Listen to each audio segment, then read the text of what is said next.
하나님의 말씀은 여호수아서 15장 20절로부터 63절 단락의 내용을 봅니다. 이게 이제 유다 지파가 차지한 성읍들의 이름이 이제 쭉 나오는 거예요. 그래서 20절에 유다 자손의 지파가 그들의 가족대로 받은 기업은 이러하니라. 유다 자손의 지파의 남쪽 끝 에돔 경계에 접근한 성읍들은 갑스엘과 이렇게 해서 이제 뒤에 쭉쭉쭉 이야기들이 쭉 나옵니다.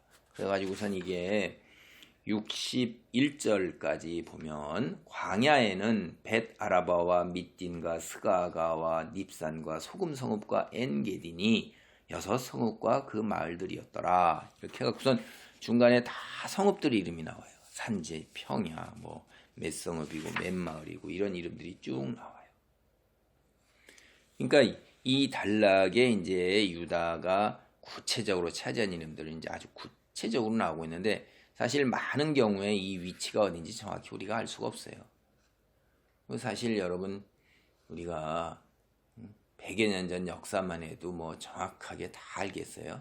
다 아는 것 같지만 실제로 몰라요. 오늘날 사는 우리 현재의 역사도 우리가 진실을 판별하기가 굉장히 어려워요. 그래서 6.25를 겪은 우리에게 있어서 남아있는 문서에서도 양쪽 주장될 때 어느 주장이 정확한지 모르잖아요. 그게 참 어려운 겁니다. 그래서 이 위치가 어딘지는 대부분은 잘 모릅니다. 근데 이 단락에서 이 땅이 유다 자손 지파에 속한 여러 가문이 나누어 받은 유산이다 라고 하면서 세 번역은 그렇게 돼 있어요. 이게 이제 우리한테는 더 와서 쉽게 이해가 되죠. 유다 지파 여러 가문이 받은 땅 해갖고 쭉 성읍을 쭉 해갖고 이름만은 이제 기억을 하고 있는데 이게 100개가 넘어요. 이게 보면 굉장히 많습니다. 이게. 근데 여기 읽다 보면 여러분이 이제 이거 이름을 갖다가 꼼꼼하게 살피지를 않는데 우린 사실 꼼꼼하게 살필 이유가 별로 없는 거죠. 근데 이제 이 우리를 대적하는 무리들 소위 이제 자유주의 신학, 하나님이 계시지 아니하다 하는 사람들, 하나님 창조주 하나님을 안 믿고 예수 그리스도를 믿지 않는데 그들이 뭘 안 믿는 거냐면 하나님께서 이 세상을 창조하셨다는 거, 그리고 예수 그리스도가 하나님의 아들이라는 걸 안 믿는 거예요. 예수 그리스도가 존재하는 역사적 인물이라는 걸 부인하는 건 아니에요. 그냥 공자, 마호메, 석가모니 다 존재했던 사람들이잖아요. 그런 사람들 중에 하나처럼 그렇게 외쳤던 사람이고 도덕 윤리적 관점에서 보려고 그러는 거예요. 구원의 메시지로 보려고 들지를 않는 거죠. 그러니까 이 성경이 뭐예요? 하나님의 말씀 아니다는 거예요. 하나님의 말씀이 아니라 사람들이 기록해 놓은 그 문서 자료에 지나지 않는다라고 그렇게 보기 때문에 이게 자유주의 신학자들의 근본적인 얘기예요. 그래서 너희들이 믿는 하나님 그 얘기 거짓말이라는 걸 끄집어내기 위해서 이 성읍들 이름을 다 가져가면서 평생 바쳐갖고 얘기해놓으니까 어랍쇼 이거 봐라 뭐야 이게 이 성읍이 여기도 나오고 저 성읍이 여기도 나오고 그러네 이제 이런 걸 갖다가 발견하는 거 얼마나 끈질긴지 몰라요. 이런 거 발견하려면요 앉아가지고선 정말 인간으로서 보통 할 일이 아니죠. 이런 게 같은 것들이 여러분이 이거 읽으면서 이거 하겠어요? 근데 유다의 성읍 중에 이제 9개가 시므온 지파에게 주어진 18개 성읍에 같이 포함되어 있어요. 그러니까 무슨 얘기냐면 시므온 지파에게는 18개 성읍을 여호수아가 주는데 그 9개의 성이 유다 지파 땅 안에 있어요. 야 이게 말이 되느냐. 각자 나눠줘야 되지. 근데 왜 그렇게 나눠줬을까요? 우리는 금방 이해가 가요. 시므온 지파가 22,000여 명 정도밖에 안 돼요. 60만 중에서 22,000명이 12지파 나눠보세요. 굉장히 작은 거예요. 그들에게 땅을 떼어줄 만큼 할 수도 있지만은 유다 지파가 이스라엘 영토 나눠준 것 중에 3분의 1을 차지하고 있어요. 굉장히 많이 차지하고 있는 거죠. 뒤에 가보면 에브라임 지파가 나눠준 땅에 또 3분의 1을 차지해요. 그럼 유다와 에브라임 빼고 나머지 지파가 3분의 1을 가지고 나눠 갖는 거예요. 그러다 보니까 유다 지파 너 너무 많은 땅을 가졌어. 그러니까 여호수아가 그 중에서 9지파에 있는 성읍은 시므온 지파에게 줘. 22,000명밖에 하는 작은 거니까 결국 뒤에 가서요. 시므온 지파가 그 3분의 1 땅 속에서 조금 들어가서 그 절반 정도가 들어가 살다 보니까 어떻게 되겠어요? 유다 지파에 흡수돼서 지파가 하나가 없어져요. 뒤에 이렇게 큰 지파에 흡수돼서 지파들이 없어져서 12지파가 처음에 시작은 12지파였으나 뒤로 갈수록 지파의 구분이 없어집니다. 그리고 사라져요, 지파들이. 단지파도 사라집니다. 이게 또 여러분이 이게 읽다 보면 유다 지파에 나오는 성읍의 이름이 어랍쇼 이거 봐라, 이거 다른 지파에게도 나오네, 이렇게 여러분이 딱 볼 수가 있어요. 이거 우리는 몰라요. 그런 학자들이 그냥 끈질기게 찾아가지고 그려가지고 맨날 그런 거 가지고선 따져보다가 이제 아는 거예요. 그런데 에스다올, 에그론, 림나 이게 단지파에게도 주어져요. 여러분 제가 앞서서 또 설명을 뭐라고 그랬어요? 당시에 이 지파의 경계선이 명확하지 못하기 때문에 이쪽 지파라고 언급이 되기도 하고 이쪽 지파라고도 언급이 되었었다. 그리고 두 지파에서 다 같이 그래서 공존해서 살기도 했다 하는 걸로 우리는 이해를 할 수가 있어요. 하나님의 말씀이 1.1핵도 틀리도 없다. 그럼 이런 사람들은, 안 믿는 사람들은 에이 엉터리야, 이거 봐, 이거 지어낸 거잖아, 사실이 아니니까 이렇게 지어내다가 이렇게 지 꼼수에 빠졌네, 이렇게 생각하는 거예요. 과연 그럴까요? 전체 맥락 속에서 문맥 속에 다 읽어보면 그렇지 않은 걸 우리는 알 수가 있어요.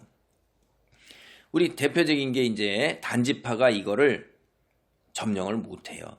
우리가 19장 47절에 보면 주어진 에스다올, 에그론, 딥나 단지파가 자기 땅을 차지를 못해요. 이 단지파는 여호수아 우리 이거 전체 다 분배를 하면 가서 정복해서 차지하라고 그러는데 차지하지 못해요. 뒤에 사사기에서도 보면 우리 레위 지파의 젊은 청년 제사장 그 나오는 이야기하고도 다 겹쳐면 보면 일관성이 쭉 있어요. 단지파. 유다 지파도 이 성읍들을 못 차지했습니다. 그래서 다윗 시대에 접어들어서야 이 에스다올, 에글론, 딥나가 다 블레셋 땅이거든요. 이거를 차지할 수 있었어요. 그리고 벳 아라바라는 이런 성읍 이름은 이거는 유다와 베냐민 지파 경계선에서 베냐민 지파 경계선하고 도시 목록에도 나와요. 뒤에 가서 우리가 더 뒤에 가보면 오늘 우리가 살펴볼 63절 말씀 보겠습니다. 예루살렘 주민 여부스 족속을 유다 자손이 쫓아내지 못하였으므로 여부스 족속이 오늘까지 유다 자손과 함께 예루살렘에 거주하니라. 이 하나님의 말씀을 기록할 때까지 여부스 족속이 예루살렘에 유다 자손하고 같이 거주하는 거예요. 우선 한 가지를 생각해 보겠어요. 여부스 족속, 가나안 사람이에요. 이스라엘의 가장 강력한 지파가 누구예요? 유다 지파예요. 근데 하나님 말씀에 순종해서 가나안 사람을 쫓아내지 못했어요. 왜 쫓아내지 못했을까요? 힘이 딸려서 그랬을까요? 아니면 그들을 놔두는 것이 훨씬 더 유익했기 때문에 그랬을까요? 우리는 정확히는 잘 몰라요. 그러나 결과는 분명히 알 수가 있어요. 가장 강력한 유다 지파가 하나님 말씀에 100% 완전하게 순종하지 못한 채로, 그래서 그로 인해서 나중에 세상 사람들처럼 가나안화됐다. 세상 사람들처럼 되어버렸다. 신앙을 저버리게 되었다. 그래서 결국은 국가가 멸망하게 됐다. 시작은 바늘구멍 같은 거였지만 뒤에 점점 세월이 흘러갈수록 그것이 어떻게 돼요?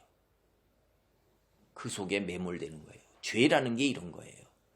죄는 오염은 깨알 같은 한 점이지만은 그것이 그 깨알 같은 한 점이 퍼져나가기 시작하는 거고, 죄로 오염이 되기는 쉬워도 거룩함으로 회복되는 것은 굉장히 어렵다는 걸 경험적으로도 알고 성경에서도 그 얘기를 우리는 알 수가 있어요. 그래서 여기서 우리가 하나 주의할 거예요. 죄는 하나님께서 100% 온전성을 요구하는 대로 우리는 나가야 되는 거예요. 이들이 실패했는데 오늘날 그리스도인은 퍼펙트하게 성공하면서 살아갈까요?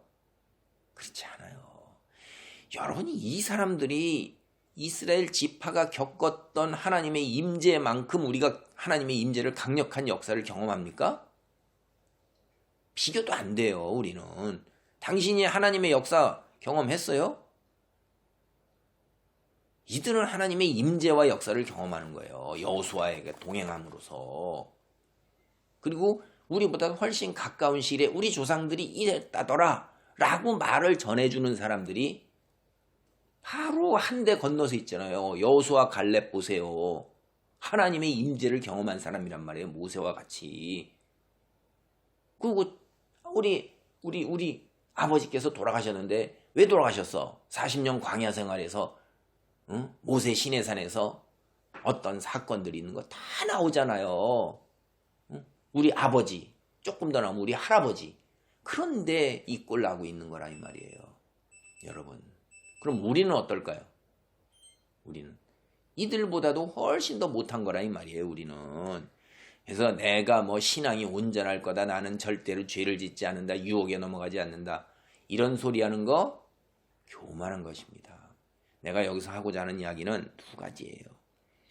신앙 우리는 100% 실패하게 되어 있다는 거예요. 하나님 말씀에 100% 의롭게 설 수 없다는 거예요. 그럼 우리는 어떻게 되는 거예요? 그럼에도 불구하고 하나님께서는 우리를 용서하시고 용서하신다 이 말이에요. 이스라엘이 100% 온전하지 못해서 망했지만은 그 말씀을 보존해 와서 예수 그리스도께서 인류를 구원한 역사가 한치의 오차도 없이 진행되었잖아요. 실패했습니까? 아니라는 거예요. 그리고 이 이스라엘 사람들이 구원을 못 받아요? 그렇지 않잖아요. 택하신 자, 하나님 말씀을 믿는 자들이 여전히 있었어요. 우리는 여기 속에서 그리스도인이고 교회에 출석한다고 해서 거저 그냥 공짜로 구원이 주어진다? No. 남은 자 있고 믿음이 정결한 자가 있다는 걸 알아야 되고 그 다음에 우리는 늘 실패한다는 거예요. 그러나 그 실패 속에서도 하나님의 구원 역사는 온전하게 이루어져서 우리는 틀림없이 어떻게 돼요? 택하신 자 반열에 있으면 구원을 얻는다는 거예요. 그래서 늘 우리 자신을 경계하고 그 다음에 하나님을 믿고 의지하고 순종하는 확신 속에서 살아야 되는 거예요. 조금 더 민감한 사람들 있죠. 신앙이 있는 사람일수록 실패한 거에 대한 죄책감과 그 다음에 낙담이 커요. 근데 이게 둔감한 사람은요. 의식이 없어요. 감각이 없기 때문에 실패나 뭐나 뭐 이렇지가 않아요.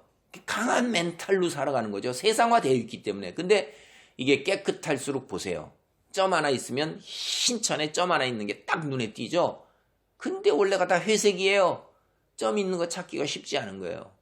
그래서 내가 민감하고 죄로 인해서 참 후회하고 낙담되고 슬프고 이래도 그 속에 매몰되면 이건 사탄이 그렇게 하는 거예요. 매몰되지 말고 딛고 일어나고 기억도 아니하신다 하셨으니 진심으로 회개하고 고백하고 다시 하나님께 나아가서 선한 모습으로 미래를 향해 나아가는 거예요. 그래서 이것이 산을 올라가듯이 한 걸음 한 걸음씩 점점 내 이 회색에서 순백색으로 점점 다가가는 거예요. 내가 그렇게 되고 있는 것입니다. 하나님이 우리에게 그걸 요구하시는 거고 그래서 그거를 깨달으시라 하는 거예요. 결과적으로 예루살렘은 누구에게도 정복되지가 못해요. 그래서 이게 베냐민 집안도 정복을 못했고 요셉의 집안, 남쪽 지파를 대표하는 유다 집안도 이걸 정복하지 못해서 다윗 왕 때에 와서 점령을 하고 그거를 이스라엘 왕국의 수도로 삼습니다. 그 이야기 우리 베냐민 지파가 예루살렘을 정복하지 못한 이야기가 사사기 1장 21절에 나옵니다. 사사기 1장 21절 봅니다. 베냐민 자손은 예루살렘에 거주하는 여부스 족속을 쫓아내지 못하였으므로 여부스 족속이 베냐민 자손과 함께 오늘까지 예루살렘에 거주하니라. 네, 그래서 오늘 말씀 63절에 유다 자손이 여부스 족속 쫓아내지 못했고 그 다음에 사사기 1장 21절 보면 베냐민 지파가 예루살렘의 여부스 족속 쫓아내지 못했고 이런 말들이 우리가 다 이해가 되는 것이 이들이 양쪽 지파 경계선상이고 양쪽이 다 살 수 있는 건데도 여전히 못 쫓아냈다 하는 것. 그래서 두 가지 교훈을 생각하면서 오늘 하나님 말씀 이렇게 살펴보았습니다. 귀한 은혜 받으시기 바랍니다. 하나님 감사합니다. 우리가 이 유다 자손이 예루살렘 여부스 족속을 쫓아내지 못한 것을 보면서 유다 지파의 실패를 보면서 우리 그리스도인이 내 자신을 늘 경계하고 혹 실패한다 할지라도 주께서 온전하게 성취해 나가는 그 과정 중에 있는 것을 믿고 더욱더 성숙한 자리에 나아가는 은혜를 받을 수 있도록 도와주옵소서. 예수님의 이름으로 기도하옵나이다. 아멘.